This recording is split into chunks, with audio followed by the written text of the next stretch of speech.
CM Jairam Thakur ने जनता TV से खास बातचीत की, जहां पर उन्होंने भारत चीन एलएसी मुद्दे पर कहा कि चीन की मंशा ठीक नहीं है। इसी के साथ साथ उन्होंने 21 साल के नौजवान उनके शहीद होने पर सांत्वना व्यक्त करते हुए क्या कुछ कहा है, आप खुद सुनिए। चीन की सीमा पर जिस तरह से लद्दाख सेक्टर के अंदर जो है घटनाक्रम सामने आया है, उसके बाद हिमाचल प्रदेश में भी जो सीमा जो है चीन के साथ लगती है, उसमें भी अलर्ट जारी किया गया है। ज्यादा बात करूंगा, मेरे साथ मौजूद हैं हिमाचल प्रदेश के मुख्यमंत्री जयराम ठाकुर। सर देखें अब किस तरह से आगे की गतिविधियां चल रही हैं, अलर्ट क्या जारी किया गया है, किस तरह से आगे अब सतर्क रहना होगा? जो घटना घटित हुई है उसके पश्चात हमने किन्नौर जिला, लाहौल स्पीति जिला में जो है वो प्रशासन को अलर्ट पे रखा है, क्योंकि साथ ही तिब्बत की सीमा पड़ती है। तिब्बत का अभिप्राय चाइना ही होता है, और ऐसे में जो चीजें अलर्ट पे रखने के बाद हम महसूस करते हैं कि वहां पर डिफेंस के हमारे जो पर्सनल हैं, जो हमारी आर्मी है, बिल्कुल जो है वो अलर्ट पर पहले से ही है।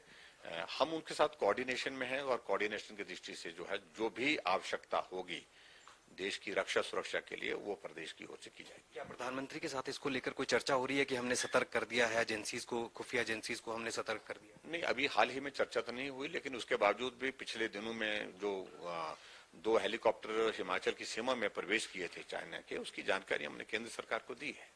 क्या लगता है आपको, जो रेकी जो की गई थी, जो चाइना के हेलीकॉप्टर हिमाचल प्रदेश में देखे गए थे, आपको भी जो है वहां दौरा करना था, आपको भी जाना था, लेकिन किसी कारणवश आप नहीं जा पाए। क्या लगता है आपको, सुनियोजित तरीके से पहले से कुछ रेकी की गई और उसके बाद ये अंदाजा लगाया गया कहाँ कहाँ क्या क्या चीजें कम है, क्या डिप्यूट किया गया है, सैनिक बल कितना है, कुछ आपको इस बारे में कोई? देखिए, चाइना की मंशा तो साफ नहीं है, बड़ा स्पष्ट हो गया इस घटना के पश्चात।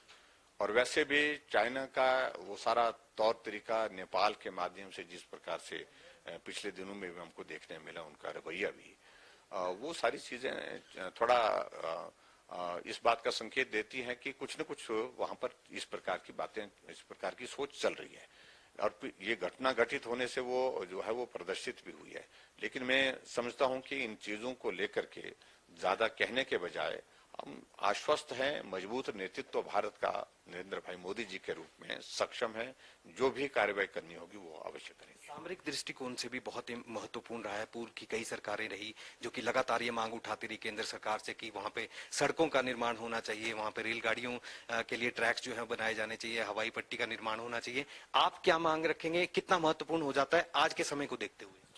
तो मैं इस बात से सिर्फ इतना ही कहना चाहता हूँ कि हिमाचल प्रदेश का जो बॉर्डर हमारा लगता है, प्लान्स हैं वहाँ रेलवे का भी, और उस दृष्टि से सर्वेक्षण के लिए भी वहाँ पर बातें आगे बढ़ी हैं। और उसके साथ साथ में रोड नेटवर्क को स्ट्रेंथन करने के लिए वहाँ पर रोहतांग टनल का बनना, रोहतांग टनल बनने के साथ साथ में आगे ले तक 4-5 और टनल बनाने का भी जो प्लान है अभी तक, उन सारी चीजों को लेकर के अभी ज्यादा कहने की आवश्यकता नहीं। लेकिन इतना जरूर है कि चाइना की इस तरह की मंशा को ध्यान में रखते हुए तैयारी का आने वाले समय के लिए यह आवश्यकता है। एक जवान भी इस पूरे घटनाक्रम में शहीद हुआ है, अंकुश उसका नाम है, 21 साल मात्र उसकी उम्र है। तो कैसे देखें, अब क्या पलटवार करना चाहिए, आपको कैसा लगता है? निश्चित रूप से ये दुर्भाग्यपूर्ण है कि हिमाचल का भी एक नौजवान 21 साल का इस घटना में जो है वो लद्दाख में जो पिछले दिनों में हुई, पिछले कल हुई, तो उसमें उनकी शहादत हुई है। और एकदम नौजवान 21 साल का लड़का, मैं उनकी इस शहादत पर जो है वो सांत्वना व्यक्त करता हूँ, श्रद्धांजलि देता हूँ, और उनके परिवार को इस दुख को सहन करने के लिए शक्ति दे ईश्वर, ऐसी प्रार्थना करता हूँ। और मैं निश्चित रूप से इस बात को मानता हूं कि हिमाचल भले ही छोटा प्रदेश है, लेकिन उसके बावजूद जब भी सीमा पर लड़ने की बात आती है, देश के लिए लड़ने की बात होती है, पूरे भारत में हिमाचल का एक बहुत बड़ा योगदान रहता है, और इस बच्चे ने भी बहुत बड़ा योगदान दिया है।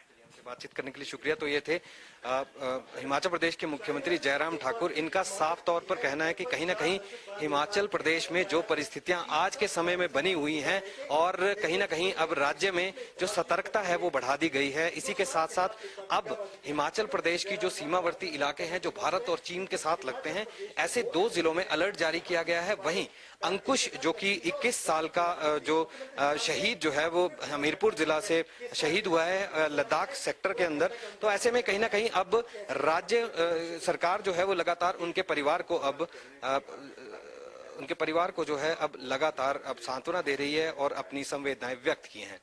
कैमरा पर्सन दीपक चौहान के साथ विकास शर्मा, जनता टीवी, शिमला। तो मुख्यमंत्री से बातचीत की हमारे संवाददाता विकास शर्मा ने, और एक अहम बात निकलकर सामने आई वो ये बात है कि जो सीमांत क्षेत्र है, जो जहां पर चीन का बॉर्डर हिमाचल प्रदेश के 2 जिले जो शेयर करते हैं, वहां पर अहम योजनाएं हैं जिनको और भी आगे बढ़ाया जाएगा, जो कि सामरिक दृष्टि से महत्वपूर्ण होने वाली है।